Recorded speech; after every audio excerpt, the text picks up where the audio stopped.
안녕하세요. 희망나무 이다경입니다. 화장실은 주거 공간 중에 수의 기운이 가장 강한 곳으로 강한 음기가 발생하는 걸 눌러주고 부족한 양의 기운을 북돋아서 음양의 조화를 맞춰줘야 하는 그런 공간입니다. 이번 시간에는 우리 집안에서 음의 기운이 가장 강한 화장실 풍수 인테리어에 대해서 공부해 보도록 하겠습니다. 구독, 좋아요, 알림 설정 콕콕.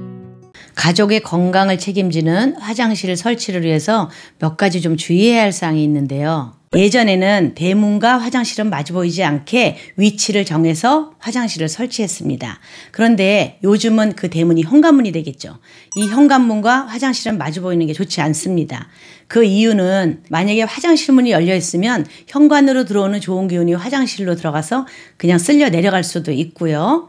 그리고 화장실에서 볼일을 보고 나오다가 현관에 들어오는 사람과 마주치면 좀 민망하기도 하잖아요. 그래서 그렇게 마주 보이는 곳에는 화장실의 위치를 좀 피해 주시는 게 좋습니다.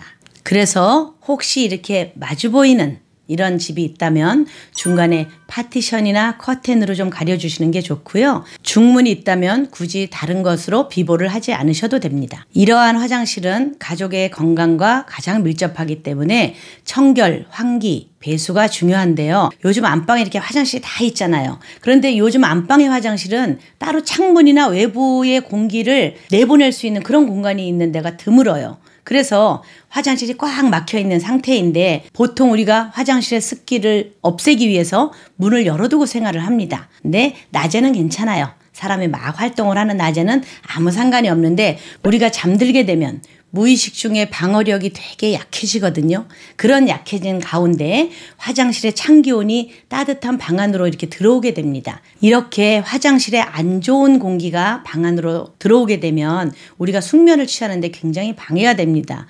그렇게 피로가 조금씩 누적되다 보면 우리 건강에도 안 좋은 영향을 미칩니다. 그래서 밤에 주무실 때는 안방 화장실 문은 꼭 닫고 주무셔야 재물운과 건강운에 막힘이 없습니다. 음의 기운 가득한 화장실을 우리가 양의 기운으로 바꿔줘야 되는데요. 자, 화장실은 물기를 없애는 게 제일 중요합니다. 변기 속에도 물기가 있기 때문에 변기 뚜껑을 꼭 닫아두셔야 되고요. 혹시 욕조에 이렇게 물을 받아두시는 분도 계세요.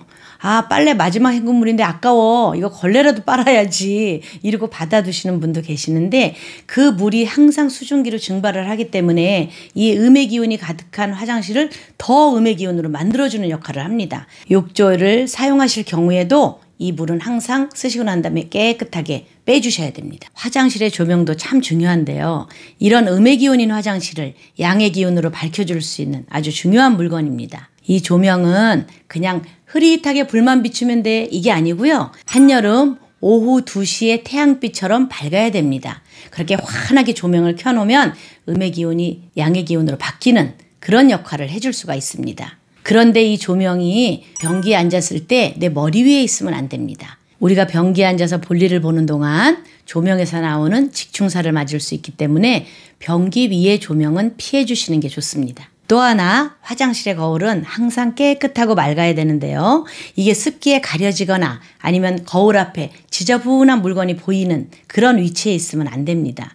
그래서 우리가 보통 거울 앞에 뭐 자질구레한 용품을 막 놓아두거든요. 그런 거는 거울 앞에서는 좀 치워주셔야 좋습니다. 화장실 거울이 습기에 가려지지 않고 항상 깨끗하게 유지하기 위해서는요. 제가 팁을 하나 드리자면 마른 수건에 린스를 묻혀서 한 번만 딱 닦아주세요. 그러면 습기 차지 않고 샤워를 하는 동안 내 모습을 항상 볼 수가 있습니다. 지금부터는 화장실에 두면 좋은 물건과 안 좋은 물건에 대해서 같이 한번 체크해 보도록 하겠습니다. 화장실에 좋은 물건 첫 번째는요. 우리가 향기가 있어야 되잖아요. 이렇게 악취가 있고 하수구 냄새 뭐 이런 냄새가 있는 화장실을 좋은 기운으로 바꿔줘야 되는 향기가 있는데요. 레몬향이나 감귤향이 참 좋습니다. 그거는 머리를 좀 맑게 해주고 화장실에 안 좋은 기운을 좋은 기운으로 바꿔주는 그런 역할을 합니다. 그리고 화장실이 조금 공간이 있으면 화분을 하나 갖다 놓는 것도 좋은데요. 개음죽이나 참숯을 좀 갖다 놓으시면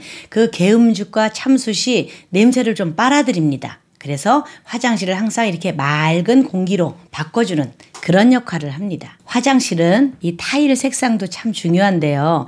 화장실 이 수의 기운이 조금 딱딱하고 어두운 그런 기운입니다. 그런 기운을 좀 부드럽게 완화시켜주는 색상이 있는데 골드색이나 푸른색의 파스텔 톤이 강한 물의 기운을 좀 부드럽게 완화시켜주기도 합니다. 그러나 좀 피해야 될 색상도 있는데요. 물의 기운인 수의 색깔 검정색은 피하셔야 됩니다. 이 검정색은 이 수 기운을 더 강화시켜주기 때문에 화장실을 더 음의 공간으로 만드는 그런 기운이 있습니다. 다음으로 화장실에 두면 안 좋은 물건이 있는데요. 바로 젖은 타월입니다. 우리가 샤워를 하고 이렇게 닦고 나면 타월이 축축하잖아요. 그거를 화장실 안에 그냥 걸어두면 아무리 뽀송뽀송하게 벽과 바닥을 청소를 했어도 이 화장실에서 나오는 습한 기운이 화장실의 젖은 수건과 합쳐져서 세균 번식의 온상이 됩니다. 그래서 조금 귀찮으시더라도 화장실 안에 젖은 수건을 그냥 딱 걸어두지 마시고 문 바깥에 수건거리를 만드셔서 걸어두시는 게 좋습니다. 요즘은 화장실 문 앞에 이렇게 수건이나 휴지를 담아두고 수건을 걸 수 있는 그런 수건거리가 있는데요. 여러분들이 그걸 이용하시면 항상 뽀송뽀송한 건강한 수건을 사용하실 수가 있습니다. 우리가 늘 쓰는 칫솔도 마찬가지인데요. 이 칫솔이 화장실 안에 있게 되면 그 수증기로 인해서 칫솔 안에 세균이 많이 번식을 하게 됩니다. 칫솔은 쓰시고 난 다음에 한 2번 정도 이렇게 튕겨주면 물기가 딱 빠지거든요. 그러나 보관을 할 때는 그 수건과 마찬가지로 화장실 문 바깥쪽에 보관을 하시는 게 더욱 좋습니다. 여러분, 희망나무의 첫 책 풍수로 디자인하다를 소개해 드립니다. 이 책을 가지고 매주 월요일 밤 10시에 실시간 방송에서 무료로 강의를 해드리고 있습니다. 강의를 들으시고 여러분 가정을 양택풍수로 풍요롭게 디자인하시기 바랍니다.